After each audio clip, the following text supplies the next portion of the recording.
아까 말씀하신 일상에서 우리가 매일 만나는 평범한 남성이 성범죄자라면, 그렇다면 이 사회는 어떤 사회인가? 라는 질문에 답하는 어제 오늘 안 좋은 소식들이 있었죠? 네. 그 유명 아나운서가 SBS 유명 앵커 김성준 보도됐으니까 얘기해도 되지 않을까요? 아, 네. 이름을 기억을 못해서 몰카를 대중교통을 이용하는 도중에 몰카라고 이제 이름 붙여서 나오긴 하지만 불법 촬영을 했고, 그리고 그것이 현행범으로 붙잡혔다라는 이야기가 있었고, 그리고 어제 하루 종일 기사의 내용은 사표 수리라는 내용이었어요. 네, 그쵸. 근데 저는 사표 수리, 이 평범한 남성들이 돌아다니면서 저지른 성범죄, 그리고 그 이후 결과가 사표 수리가 되었다는 것에서 물음표가 계속 저는 생겼거든요.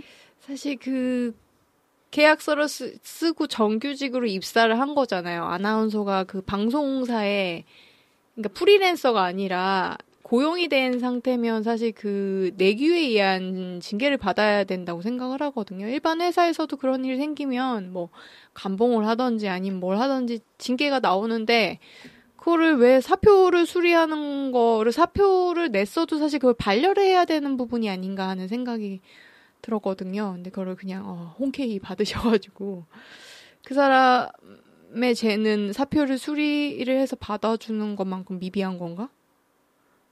아무런 문제가 없는 건가? 저는 그런 생각이 들더라고요. 방송국의 아나운서라는 게 사실 그 사람이 이제 다른 사람들보다 그런 무게가 더 다르다고 저는 생각하거든요. 언론인으로서 가지고 있는 무게가. 근데 그런 부분은 전혀 고려하지 않았고, 사실 메인 방송에 있는 MC였는데 그런 사람이 사회적 무리를 일으키는 행동을 했어요. 그러면 이 개인이 사실 방송사의 이미지에 훼손을 했다는 생각도 들거든요. 근데 그런 부분에서도 왜 질문을 던지거나 뭐 그런 게 전혀 없고 그냥 사표를 냈더니 그래 오케이 하고 받아준 딱 그런 느낌이었거든요. 그래 알았어 오케이 이런 느낌에서 약간 되게 황당한 느낌이에요. 저는 그러니까 되게 황당하다. 가해자를 보호하는 방식이죠. 네네. 저는 네. 그 사표 수리하는 사표가 수리됐다는 기사를 보고 그들한테는 직장을 나가는 것만으로도 이 사람한테 크게 벌을 줬다라는 생각이 있으니까 징계가 아닌 사표 수리로 끝난 게 아닌가. 그래서 굳이 징계까지 안 가도 되지 않나? 그리고 어쨌든 이 사람이 말로는 참여하면서 살겠다라고 했으니까. 아, 그랬어요? 그러니까 이런 식으로 흘러간 게 아닌가라는 생각을 해요. 그러니까 그들에서는 어쨌든 안 걸려도 될 걸 운 나빠서 걸린 거고, 유포한 게 아니라 찍어서 내가 갖고 있었던 거고, 그런데 그걸 내가 참여하고 그걸 반성하면서 살겠다고 하니까 사표 수리만으로도 이 사람한테 크게 벌을 받는 느낌이다라고 해석이 될 수 있겠다라는 생각이 들더라고요. 저는 이 시점에 궁금한 게 SBS에서는 이런, 그러니까 뭐 사내 성희롱, 성추행 아니면 이제 그 고용된 직원이 밖에서 그런 행동을 했을 때 징계가 어떻게 되는지 분명 내규가 있을 텐데 이게 되게 궁금해지네요. 그렇죠. 예. 그런 사안이 있어서 사직서를 내면 그냥 수리해주는 걸로 끝나는 건지, 거기에 대한 책임을 물어야 되는 게 조직이어야 되잖아요. 그게 그쵸. 신호이기도 하고, 영리 목적의 회사 아닙니까? 주주가 있잖아요. 손해를 끼친 사람에게 소송한 거나요? 네, 예, 그쵸, 예, 저도 그런 생각이 들어요. 그러니까, 너무 관대하다. 그렇죠. 핵심이 관대죠, 관대. 그러니까 SBS 방송국의 이미지를 실추시킨 거나 마찬가지인데, 그거를 이런 식으로 처리하는 것 자체가 더 자기들의 이미지가 실추될 수 있다라는 걸 모르는 거죠. 실추되지 않는다고 생각하니까 이렇게 처리를 했겠죠. 미안한 말이지만, 이런 거는, 그 정도까지는 아닌 거예요. 본인들, 이제 뭐, 생각에는. 그러시니까 그렇게 하신 게 아닌가 하는 생각이 지금 문득 드네요. 그러니까 남성연대라는 말을 안 쓸 수가 없네요. 그 어두운 소식에도 서도 또 하나, 그러니까 저희가 이 이야기를 하게 된 이유는 사실 디지털 성범죄와 관련된 것은 작년에 많은 이야기가 되었고 논의가 되었어요. 그리고 법이 약간의 개정이 된 상황도 있고, 그런데 현재도 이어지고 있고, 그리고 50대 남성이라는 것에 저는 사실 삘이 꽂혔거든요. 그건 뭐냐면 이전의 사안들은 젊은 아이들, 그러니까 그 최첨단 기기를 다루는 젊은 세대들에 대한 느낌이었는데 SBS 앵커와 그리고 또 다른 기사에 또 다른 기사에서 나왔던 것은 경상남도 산하기관 공무원이라고 나와 있더라고요. 네. 50대더라고요. 그리고 이 사람은 직장 내에 불법 탈의실에 네. 여성 여직원 탈의실인 거겠죠? 네네네. 여성들만 쓸 수 있는 탈의실에 카메라를 설치해서 1년 동안 126회인가요? 네, 126차례를 촬영했다라는 거예요. 그러니까 126장이 아닙니다. 126차례라고 나왔고요. 126차례니까 뭐 예를 들어서 한 차례에 100장을 찍었다고 하면 네네. 100장 곱하기 126이 되는 거죠. 그리고 이거는 지금 확인된 자료만 가지고 얘기를 한 거예요. 근데 이 사람이 분실을 한 게 이게 왜 안 알려졌냐면 USB를 떨어뜨려서 이걸 누가 습득을 해서 보니까 안에 이제 그런 사진이 있어서 알게 된 건데, 그러면 이분이 1년 동안 126차례에 촬영을 했으면 1년만 찍었을까 하는 생각이 저는 우선 들고, 사실 사람들이 지금 요즘 세상에 데이터를 관리하는 게 핸드폰에도 있고, 그다음에 뭐 블로그 같은 데도 비공개로도 올리고, 이메일에도 저장하고, 클라우드에도 올리고, 외장하드에도 올리고, USB도 올리고, 자기 컴퓨터에 하드에도 올려요. 그러면 사실 이런 일이 생겼을 때는 가택 수사를 전 해야 된다고 생각을 하거든요. 그러니까 그 사람이 소유하고 있는 파일 모든, 저장이 가능한 모든 것에 대한 조사가 이루어져야 된다라는 네네, 제 생각은 말씀이죠. 그래요. 그럼 더 늘겠네요. 그러니까 사실 이 126차례에 몇 장인지는 모르겠지만 이거는 빙산의 일각이라는 생각이 들더라고요. 어차피 이건 저의 추측이지만 이렇게 많이 찍었을 동안에 아무 한 번도 안 걸렸다면 사실 이전에 더 있었을 것 같다는 생각이 들어요. 그래서 그 부분도 법적으로 이게 확인을 해야 되는 부분이 아닌가 하는 생각이 들더라고요. 그러니까 참, 왜 수사를 열심히 하지 않지? 라는 생각이 들죠. 그러니까 범죄에 우리가 구별을 하긴 하잖아요. 경범죄, 중범죄 등등등. 그런데 이러한 디지털 성범죄와 관련된 것들을 그들은 경범죄라고 생각하나? 라는 생각이 들더라고요. 저희가 그 시즌 1에서 그 성폭력을 보도하는 언론의 태도에 대한 문제 제기를 했던 것 같아요. 근데 여전히 이번에도 가해자의 변명들을 다 실어줬더라고요. 예를 들어서 김성준 앵커는 술 취해서, 그리고 그 아까 얘기했던 경상남도 50대 남성 호기심에 충동적으로 126회를 촬영을 한 거죠. 그쵸. 126회 동안 충동적으로 충동을 조절하지 못한 거예요. 이 사람은 충동 조절 장애가 있는 게 아닌가 의심스러워요, 저는. 근데 그거를 말도 안 되는 말이잖아요. 근데 이것을 보도해줬다, 그러니까 언론에서 그걸 그대로 쓴다라는 거, 이것이 여전히 남아있고, 그나마 조금 작년에 비해서 우리가 그 전에 얘기할 때보다 조금 남아진 것은 그 경상남도 산하기관 공무원이라고 하는 그 남성 사건 있잖아요. 그 남성 사건으로 인하여 피해자가 어떤 상황에 처했는지를 서술하고 있어서 되게 의미 있다라는 생각을 하게 되었어요. 그러니까 우리가 보통 몰카, 불법 촬영이 되면 그 사진, 그리고 범죄자만 생각을 하잖아요. 근데 거기에서는 확인된 피해자가 3명이라고 해요. 그런데 그 공간을 활용하고 있는 사람들은 더 많을 거란 말이에요. 그리고 그 3명에게는 또 가족이 있겠죠. 그리고 가까운 지인들이 있을 거고. 근데 그 사람들이 일상적으로 느끼게 되는 공포, 불안. 그래서 사실 불법 촬영물은 하나의 불법 촬영 사진 하나가 이 사람에게 대해 폭력적이다가 끝이 아니라 이 사람이 일상을 살아가게 되는 그 모든 공간이 불안한 공간, 위협적인 공간, 그리고 사람을 믿을 수 없는 삶의 전반에 영향을 끼치는 네, 거죠. 맞습니다. 예, 예. 그것을 얘기를 하더라고요. 외상후 스트레스 장애에 대한 서술도 했었고, 그래서 그런 부분들이 조금 더 많아져야 된다라는 그런 보도들이 많아져야 된다는 생각이 들었거든요. 우리가 불법 촬영과 관련된 그 시위를 한 지가 지금 1년이 거의 돼가고 있는 것 같아요. 작년 여름에 뜨거울 때 했었죠. 네. 해화역 시위를 했었죠. 그리고 1년이 지났고 그것과 관련된 좀 변화된 환경 변화된 것들이 있는지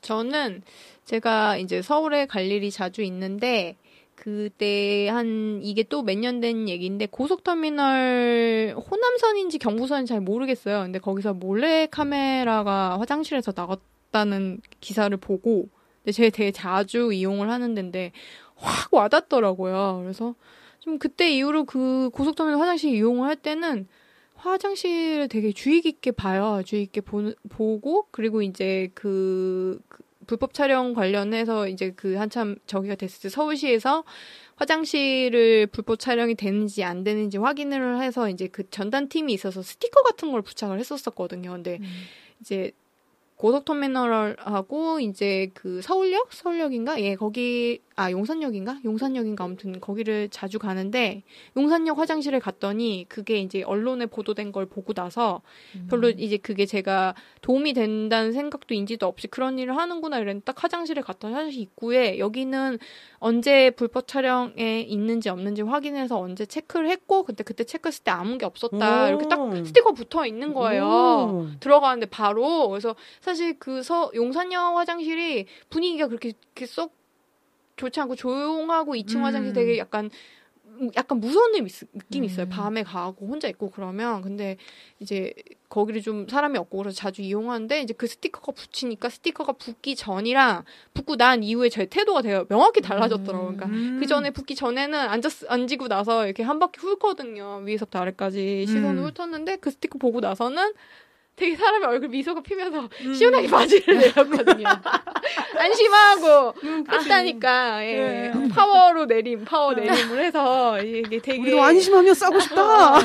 예, 안심하고 일을 보고 안심하고 나왔죠. 걱정하지 않고. 그래서 사실 그리고 그 후에 그때 촬영 그거를 측정하는 장비가 잘못돼서 사실 적발이 거의 안 됐다긴 하겠지만 사실 그 국가에서 이런 부분에 대해서 우리에게 이렇게 안전하다고 주는 메시지가 던지는 게 굉장히 크구나라는 걸 그때 확 와닿았거든요. 네. 그래서 이런 정책들이 더 많이 생기고 그래서 좀 바뀌었으면 좋겠어요. 지금은 사람이 너무 걱정이 많아서 정말 하늘이 무너질 것 같이 걱정하는 그 중국 고사성어의 기후에 나오는 그 아저씨처럼 사실 그 모두가 그런 불법 촬영을 당하는 건 아님에도 불구하고 그 걱정이 되게 막 항상 둥둥 유동하는 공포처럼 둥둥 떠다니거든요. 여기서 찍힐 수도 있고 저기서도 찍힐 수 있고 그러니까 공공장소에 가거나 대중교통 이용을 하면 사람이 되게 민감해져요. 누가 나를 만지려고 오는 건가? 지금 이 사람이 나하고 부딪혔는데 내 몸을 어떻게 만지고 있는 건가? 아니면 그냥 정말 사람이 많아서 부딪힌 건가? 이 사람이랑 나랑 같은 방향을 걸어가는데 나를 따라오는 건가?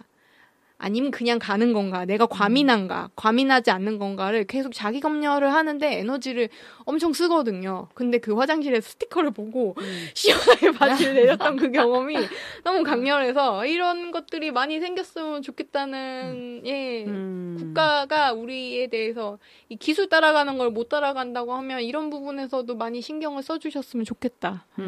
확 와닿는 경험이었습니다. 그러니까 사실 불법 촬영 기계를 찾는 것에서 구멍이 있을 수 있고, 그리고 완벽하게 100% 못 막을 수 있어요. 그런데 우리가 바라는 메시지는 사실은 첫 번째가 가장 우선시되는 건, 우리가 느끼는 불안에 사회가 응답하는구나. 우리를 보호하기 위해서 뭔가 조치들을 취하는구나. 이걸 바랬던 것 같아요. 그래서 네, 맞아요. 예. 불법 촬영물과 관련된 법도 작년 12월 달에 개정된 게 있더라고요. 그래서 여러 가지 것들이 바뀌었는데 예를 들어서 벌금형으로 하던 것을 반드시 징역형으로 하기로 하거나 아니면 복제물과 관련된 것들은 처벌을 안 했다고 하더라고요. 그런데 복제물과 관련된 사안도 역시 처벌을 하겠다라고 법을 바꿨는데 지금 오늘 기사를 한번 찾아보니까 복제물과 관련된 것을 처벌하겠다고 했으나 그럼에도 불구하고 다른 해석들을 내려서 뭔가는 제껴준다는 거예요. 그래서 예를 들어서 뭐 모니터를 찍은 사진, 유포된 재촬영물. 거, 그렇죠, 재촬영물 그것에 대한 법을 다시 만들어야 된다는 거예요. 피곤하네요.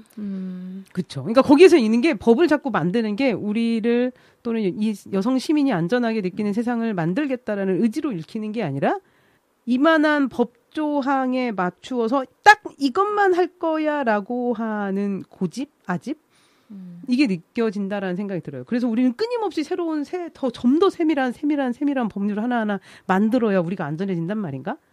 라는 생각들이 되게 들었던 것 같아요. 그러니까 사실 그러니까 항상 이 부분에 대해서 배우자하고 싸우면 무죄 추정 원칙을 항상 얘기를 하는데 사실 근데 항상 느끼는 느낌이 재판하는 사람들은 피해자 편이 아니라 가해자를 위한 법이다. 법도 항상 그런 느낌을 받거든요. 그래서 항상 네. 저 갑자기 그 생각이 나는데 그때 신림동 사건 기억하세요? 네, 여성을 뒤에서 따라가서 문을 열려고 했던 그 네, 남성. 맞아요. 그래서 그때 영상이 공유되고 여성들의 불안으로 네티즌들 그리고 인터넷상에서 뜨거우니까 뭐라고 했냐면 강간미수로 기소한다고 그랬거든요. 네. 그러니까 이제까지는 강간미수 하려면 이러한 조건이 만족해야 강간미수가 돼. 그런데 그 사건, 그 영상을 본 누구든 저 사람은 강간 일어나기 직전에서 막은 사건이라고 모두가 생각하잖아요. 그러니까 사실 법이라는 것이 어떠한 피해가 우려되기 때문에 그걸 막기 위해서 또는 그래서 처벌하기 위해서 만든 법인데 성폭력과 관련된 범죄만은 유독 가해자의 선한 의지를 최대한 믿어주는 그리고 피해자가 느끼는 공포는 차후의 문제인 2차적인 문제인 방식으로 사법부에서 법 판단을 하는 건 아닌가. 그리고 그거는 검찰, 경찰도 마찬가지고 라는 생각이 들었네요. 제가 너무 흥분해서 얘기했나? 아니요, 저도 항상 그런 생각을 하고 있었어요. 누구를 위한 법인가? 맞아요. 법을 왜 만드는가? 구색 맞추려고 만들었나? 라는 생각이 조금 의심도 들기도 하고. 그렇다면 우리는 하나하나의 모든 세세한 사안으로 이렇게 법 제정을 하기 위해서 싸워야 되나? 그러면 이렇게 만들려면 사실 그 성범죄 관련 1-1-1-3, 1-1에 다시 A에, E에, B에 이렇게 해서 막 100만 21개가 만들어져야 될 것 같거든요. 왜냐면 너무 양상이 다양하고 뭔가 변주가 정말 다른 종류의 개개인의 그런 게 다른 게 너무 많은데 이 모든 거를 법이 다 포함 뭐라고 해야 할까요? 아무튼 할 수 없잖아요. 그래서 사실 명확히 일어난 사건에 대해서 그럼 피해자 위주로 가야 되는데 가해자라는 사람의 인생에 대해서만 너무 포커스를 두는 재판부의 태도가 항상 분노에 차고 저는 그래서 이제 그런 판결을 내리면 판사가 누군지 이름을 봅니다. 그리고 저의 데스노트에 금은 성함을 올리죠. 난 널 기억할 것이야. 넌 날 기억하지 못하지만 난 당신을 기억하고 있어. 당신 그때 그런 판결을 내렸지. 그래, 또 그럴 줄 알았어. 이렇게 되는 거죠. 최근에 기사화된 디지털 성범죄를 보면서 오늘 들었던 생각들을 잠깐 얘기를 나눠봤고요. 저는 개인적으로 사실 50대라는 게 되게 꽂혔어요. 저는 그 사람이 드러나지 않는 나머지 저장 기간의 데이터가 얼마나 될 것인가. 그 사람이 그거를 올리지, 안 올리지, 해킹을 당하지, 안 당할지 어떻게 알아요? 적발이 됐으면 데이터도 다 지워야 되는 게 맞는 게 아닌지, 물건을 훔쳤으면 돌려줘야 되는 거잖아요. 마찬가지로 남에게 동의를 구하지 않은 사진을 찍었으면 그것도 모두 지워져야 된다고 생각하기 때문에 이 부분에 대해서 하루빨리 법이 바뀌고 그런 거 적발이 이루어지면 그 사람의 나머지 데이터까지 사법부에서 확인해서 지울 수 있는 것들이 준비돼야지 좀 더 청정하고 안전할 수 있는 인터넷 세상이 되지 않을까 이런 생각이 듭니다. 저희가 아까 찾아보니까 아동 성음란물을 소지한 사람이 초범이라면 고지가 되지 않더라고요. 성범죄자라고. 가지고만 있으면.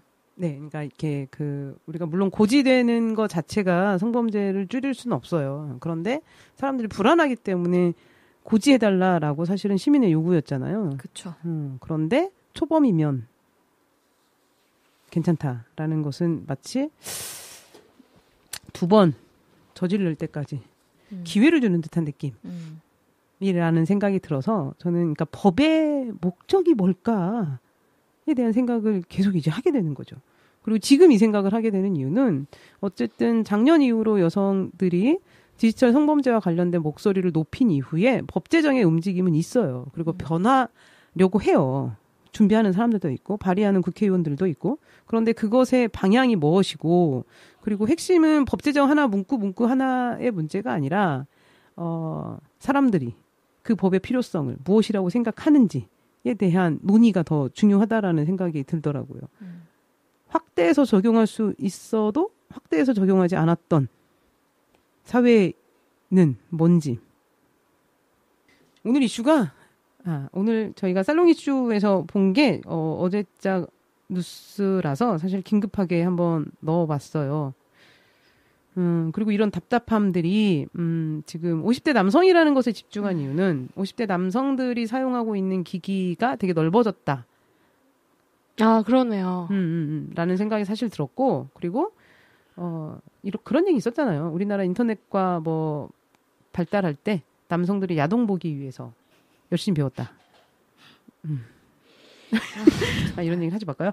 신경질 나서. 어쨌든 저는 그래서 50대라는 것에 사실은 집중이 됐고, 그리고 또 하나는 50대가 찍었던 영상의 대상이 20대, 30대라는 것도 사실 생각을 하게 되었거든요. 거기 피해자 나이가 30대. 피해자 나이가 30대라고 나온 것도 있었고, 20대라고 나온 것도 있었어요. 그 부분에서 한국 사회의 모든 남자는 아니지만, 우리가 많이 주변에 부딪히는 사람들의 인식이 그런 거 아닐까라는 공포가 사실 생기긴 마련이잖아요. 그리고 최근에 문제시되는 광고가 있었죠. 그래서 그것과 계속 연결이 되는 거예요. 물론 미성년자냐 성인이냐는 좀 다르긴 하지만 최근에 나온 게 베라. 베라가 뭔지 아시나요? 저는 몰랐어요. 제일 처음에. 베스킨 라빈스입니다. 맞습니다. 그 광고가 아동을 적극적으로 성적 대상화 한다라는 문제 제기가 있었어요. 네네. 그리고 알고 보니까 우리나라에서 올해 2월 달에 그 아동들을 모델로 쓸 때 어떤 방식으로 해야 되는지 가이드라인이나 뭔가가 있어야 된다고 규제가 필요하다라는 이야기 청원이 올라왔다고 하더라고요. 근데 20만 명이 못 채워졌기 때문에 답은 못 들었는데 그리고 저는 그때서 알았죠. 사실 이번 조사하면서 알았는데 아동 속옷 모델 즉 아동 속옷을 팔려면 광고는 있을 수 있잖아요. 네. 그런데 그 아동 속옷을 입고 있는 아동 모델에게 어떤 사진 포즈를 취하게 하고 그리고 어떻게 사진을 찍고 그게 어디에 노출되는지를 알고 나서 너무 충격적이었어요. 들어보셨어요, 그 얘기? 저는 그 사진은 그 SNS에서 계속 화제여가지고 이렇게 그런 식으로 사진 찍는 거 계속 알고 있었거든요. 그래서 그때 청원할 때도 어쨌든 그 옷을 사주는 부모 입장에서도 그런 식으로 사진 찍는 브랜드는 불매를 해야 되고 브랜드 자체도 아이들의 사진을 그렇게 찍으면 안 된다. 그리고 그거를 그 남초 커뮤니티 이런 데서 막 글 같은 거 보니까 막 그 아동인데 아동을 그러니까 그렇게 보는 리플들을 보고 정말 기함을 했거든요.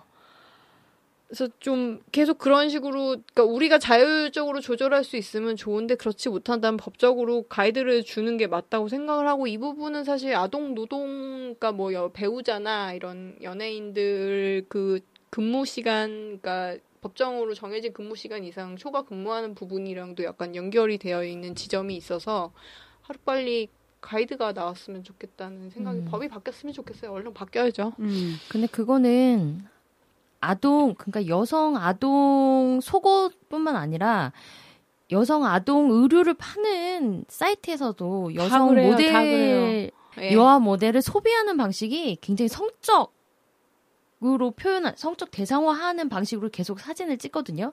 이게 그러니까 아동 의류를 펴놓고도 포즈라든가 이런 것들 그리고 수영복 입혔을 때의 그런 것들이 속옷뿐만 아니라 아동이지만 여성이라는 것만으로도 굉장히 성적 대상화돼서 계속 노출이 되게 돼 있어요. 이게 한두 해의 문제가 얘기가 아니에요. 아니라 예, 굉장히 오래됐어요. 오래된 얘기죠. 게임 하는 것이나 광고 있잖아요. 그냥 무료 게임 하거나 뭔가 하면 광고가 나올 텐데 네. 그 광고에 이게 엄청 노출이 된다라는 거예요. 그리고 이런 광고들이 그러면 뭐 사람들이 이게 괜찮으면 상관이 없겠죠. 근데 인터넷에 찾아보니까 이 광고가 있어가지고 가족들이 있는 데서 게임을 못한다 라는 얘기가 나온다는 거예요. 그러면 그건 그 사람이 보기에도 그게 문제의식이 있다라는 거잖아요. 심각하다는 거죠. 그렇죠. 남들에게 보여주지 못할 정도면 네네네. 내가 남들에게 이상하게 비춰진다는 거잖아요. 그 포인트를 그렇죠, 아는 그렇죠. 거죠. 국민청원 넣었을 때 문제가 됐던 그 사이트 쇼핑몰의 문구를 한번 들어보시겠어요? 네. 예, 너무 화내지는 마시고요. 네, 알겠습니다. 도도님께 화를 내진 않겠습니다. 인형 같은 그녀랑 연애할까? 뭐라고요? 잠깐만요. 잠깐만. 자, 이게 아직 화내지 마세요. 예. 섹시 토끼의 오후. 이게 아동 쇼핑몰이 맞나요? 네, 맞습니다. 여아용 의류에 붙여 있어요. 그녀 클럽 뜨는 날. 이게 의류 상품명인 건가요? 전 다른 게 연상이 되는데요. 여아용 의류를 서술하는 문구였나 봐요. 그 쇼핑몰에서. 성인용품 파는 쇼핑몰이 아니라 여아 의류를 파는 쇼핑몰에서 저희가 사이트를 잘못 들어간 거를 듣고 있는 그런 느낌이네요. 근데 이게 아무런 제재 없이 이루어지고 있다라는 거죠. 그리고 이번에 베스킨라빈스 광고에 대한 논쟁이 붙으면서 한 번 더 이제 지금 기사화되고 있는 거고요. 그리고 그렇다면 다른 나라는 어떻게 할까 이걸 문제시 여기는가? 우리만 예민해서 문제라고 하나? 라고 하여 부모님께서 다른 나라는 어떻게 대응하고 있는지 말씀해 주시면. 네, 잠시만요. 네. 제가 기억력이 좋지 않아서 보고 얘기해야 합니다. 찾으시는 동안 저희가 이 주제로 여러분들과 이야기를 나누려고 검색이라는 걸 했어요. 깜짝 놀랐습니다. 여러분, 좋은 일은 아니지만 검색해 보세요. 우리가 현실을 알기 위해서 아시는 것도 좋을 것 같습니다. 우리 아이들이 어떤 환경에서 크고 있고 어른들이 지금 여아를 어떤 시선으로 바라보고 있는지 그리고 이거로 우리 사회에서 여아를 어떤 시선으로 바라보고 있는데 우리는 그걸 지금 방치하고 있는지 생각해 볼 필요도 있는 것 같아요.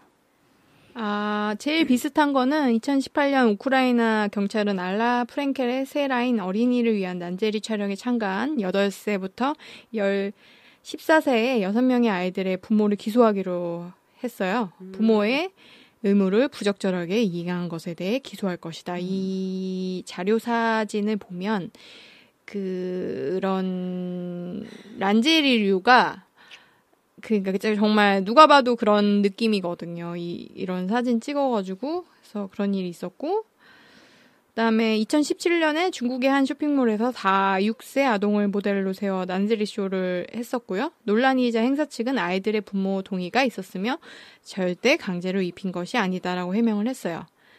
하지만 공산당 기관지인 인민일보에서는 도덕이 땅으로 떨어졌다라고 비판을 했고요.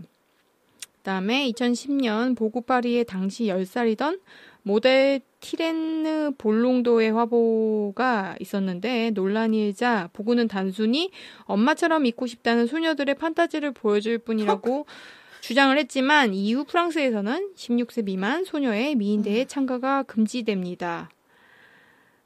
그리고 이거는 96년에 6세 살해된 존 베넷 램지라는 여아의 얘기인데요. 부검검무와 성폭행을 당한 사실이 밝혀졌는데 부모는 딸을 미스 아메리카로 만들고 싶어 만 3세부터 미인대회에 출전시켰고 램지는 머리를 금발로 염색하고 컬러렌즈를 착용했으며 치아교정도 했는데 결국 페도펠리아의 표적이 됐다는 비난을 받았어요. 이거 말고 제일 유명한 거는 사실 다코타 패닝이 그 향수 광고를 출연한 게 있었거든요. 그 사진 봤어요. 그것도 있고 그다음에 한참 논란이 됐던 레옹? 네, 맞다. 예, 그것도 말씀을 드리면 나탈리 포드만이 그 레옹을 찍고 나서 각종 성희롱이 시달렸다고 하고요. 그래서 이 영화의 주연이었던 나탈리 포드만은 지난해 1월 미국 LA에서 진행된 여성의 행진서사에서 이러한 사실을 털어놨다고 하네요. 그래서 그 미성년자가 영화든 어쨌든 매체에서 이런 식으로 나와서 이게 이대로만 되는 게 아니라 어떤 식으로 성인들에게 읽히는지에 대해서 충분히 인지할 수 있는 그렇죠. 그러니까 유니세프에서는 아동을 성적 대상화하는 걸 아동 학대라고 판단한대요.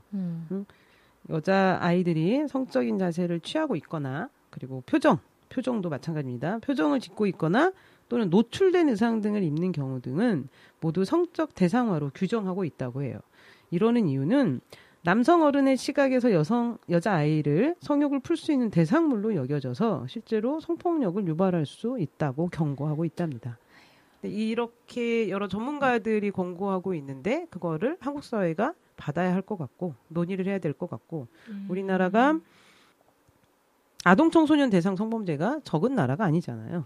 지금 그 미성년 든 아동을 사진 찍는 분위기가 일본 그라비아 사진 모델들 찍는 거랑 거의 유사해졌어요. 걔네는 그게 뭐죠? 그라비아가 뭐냐면 이제 미야자리아라는 되게 유명한 사람이 배우가 있었는데 어린 미소녀의 비키니나 세미누드 사진을 찍은 영상물 또는 사진집을 가리키거든요. 그래서 일본은 그라비아 계열을 하면 나이가 어린 10대도 아니고 초등학생 정도 되는 애들이 이렇게 수영복을 입고 몽환적인 표정을 하고 그런 잡지가 있고 계속 그런 식으로 나오거든요. 그래서 그 그라비아 잡지나 아니면 이제 그런 사진집에 나온 그런 일본 미성년자들 사진하고 우리나라 그 아동복 그 쇼핑몰에 있는 사진하고 사실 보면 별 차이가 없어요.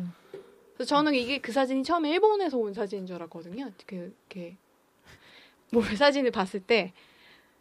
근데 이게 한국이라고 그러니까 깜짝 놀란 거죠. 아까 제가 찾아보라고 말씀드렸는데, 그 말 거둘게요. 여러분, 눈물입니다. 너무 남아요, 마음에. 충격적이기도 하고, 보는 게 쉽지 않습니다. 왜냐하면 그 사진 자체가 저는 아까 말한 대로 유니세프에서 얘기한 거대로 아동 학대의 사진이기 때문에 안 보셔도 돼요. 네. 그냥 첨언으로 설명을 해드리면 나이 어린 10세 미만의 아이들이 성인을 그냥 연기를 한다고 생각하면 돼요. 하이힐을 신고 화장을 하고 머리도 그렇게 피고 액세서리도 그런 거 메고 그런 사진을 찍어준 것들도 많고 벗은 사진도 많고 표정도 이상하고 그러니까 누가 봐도 성인 잡지나 아니면 그런 유해 이상한 느낌의 사진 굳이 설명하지 않겠습니다. 그런 사진을 그대로 아동으로 해서 찍었다는 느낌의 사진이 대부분이에요. 최근에는 유튜브가 14세 미만 아동이 단독 생방송하는 것을 금지했대요. 이유가 아동들의 유튜브 영상을 가지고 소아성애자들이 동영상을 악용하고 있고 그리고 그 댓글 아시죠? 그건 여러 번 문제가 됐잖아요. 네네. 그러니까 아동들의 안전을 위협한다는 이야기겠지요. 그리고 그것에 특히 아동들에 대한 성범죄들은 되게 잔인한 편이잖아요. 그래서 얘기합니다. 여러분들 주변 분들과 얘기 나눠보세요. 한국 사회는 그러면 이것을 어떻게 해야 할지 그런 이야기들이 우리는 좀 더 많이 돼야 되고 어떻게 하면 아이들이 안전한 세상에서 살 수 있을까? 그리고 사실은 그게 아이들의 안전으로만 끝나는 건 아니에요. 아까 말씀드렸죠? 50대 남성이 20, 30대 여성에게. 이거하고 전 연결된다고 생각을 하거든요.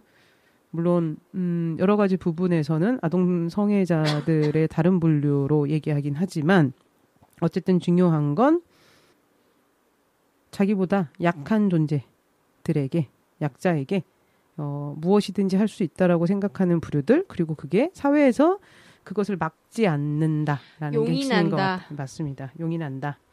그게 핵심인 것 같습니다. 우리가 즐거운 얘기하고 싶죠. 예, 너무 신나는 얘기 하고 싶네요. 네. 저 그래서 즐거운 얘기 하면서 마칠까 해요. 우리 살롱 이슈는 무슨 얘기를 해야 될까요? 우리가 전문가들, 그러니까 미투와 관련된 초대 손님들을 모여서 얘기하기 전에 조금 즐겁게 뭔가를 얘기하려면 여러분 드라마 보십니까? 아니요, 요즘 본 게 제가 요즘에 유일하게 보는 드라마가 WWW입니다. 건블류. 아니, 검색어를 입력하세요. 시원한 부분도 있고 약간 불편한 부분도 있지만 그래도 기존의 드라마하고는 좀 다르기 때문에 재미있는 부분이 더 많은 것 같아요. 아, 그 정도예요? 필히 봐야겠네요. 저는 미러링이 계속 발견되는 게 너무 좋아요. 아. 거기에서. 그래서 그 드라마가 불편한 분들의 그 불편한 지점을 꼭 물어보는 편이에요. 그게 뭔가 폭력이나 뭔가 정의롭지 못해서 불편한 건지 아니면 그게 남녀 역할이 바뀌어서 불편한 건지 그걸 꼭 확인하게 되는 그래서 그만큼 미러링이 되게 많은 드라마입니다. 그리고 거기에서는 또 가장 재밌는 미러링은 그거거든요. 많은 드라마들이 여성에게 너는 무해한 소녀 같은 사람이 되어 성인이라 하더라도 그래야 너는 사랑받아. 라는 메시지를 주잖아요. 사실 캔디 같은 여자 주인공이 그게 주잖아요. 드라마의 대부분의 주인공이죠. 그렇죠. 근데 그 드라마는 남성에게 그 메시지를 줍니다. 너는 무하게 무해하고 순진하고 항상 이쁘게 미소 지어. 그럼 여자에게 사랑받아라는 메시지를 준다는 거. 네, 저도 키링남 참 좋아합니다. 네. 그쵸. 이런 미래링을 찾는 재미가 있어요. 자, 그러면 그 드라마가 끝날 때쯤에 아마 살롱이 슈가 한 번 더 올지도 모를 것 같아요. 아, 그래요? 저도 네. 다 보고 그때 꼭 살롱이스에서 즐겁게 이 얘기를 했으면 좋겠네요. 오늘 너무 무거웠고 너무 더웠고 네. 그럼에도 불구하고 저희 같이 하시는 분들이 모두 안전하기 때문에 저희는 상의를 탈의했습니다. 시원해요. 나는 원피스야. 상의를 탈의할 수가 없어. 저도 원피스입니다. 펄럭이세요. 펄럭이면 됩니다. 계속 그래서 다리를 움직이고 있어요. 저는 여기서 더 녹음을 하면 하의도 탈의할 것 같아요. 빨리 끝냈으면 좋겠습니다. 우리도 여성들도 우통가게 해주세요라는 시위가 생각이 나면서 저희는 초대 손님 모셔보면서 이야기 이어갈게요. 네. 어? 네. 어? 네. 어? 네. 어?